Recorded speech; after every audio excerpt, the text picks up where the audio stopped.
नमस्कार मित्रांनो, आज एक भव्यदिव्य ओपन्स मैदान पार पडत आहे चिपळूण या ठिकाणी. या मैदानातील गट क्रमांक 11 सुटला. या गटामध्ये होता बैलगाडी क्षेत्रातील प्रसिद्ध व नामवंत ड्रायव्हर विठ्ठल बोधकर यांचा तेजा.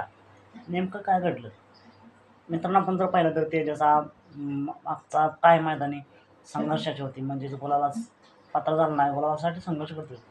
आज नेमकं काय घडलं? गटपात झाला का नाही? नेमकी साथ कोणी दिली?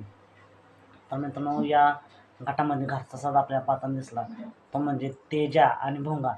आणि या गाडीला तुफानाचं स्पीड लागली आणि गाडी सुट्टाने घेऊन सेमीसाठी पात्र झाली. तर मित्रांनो, तुम्हाला काय वाटते, आज हा जोड गुलालाचा मानकर होईल का? तेजाचा संघर्ष संपेल का? तेजा आणि भोंगा एक नंबरचे मानकर होतील का? कमेंट करून नक्की सांगा. चला, आपण भेटूया पुन्हा एकदा अपडेट्स भन्नाट अशा नवीन व्हिडिओमध्ये.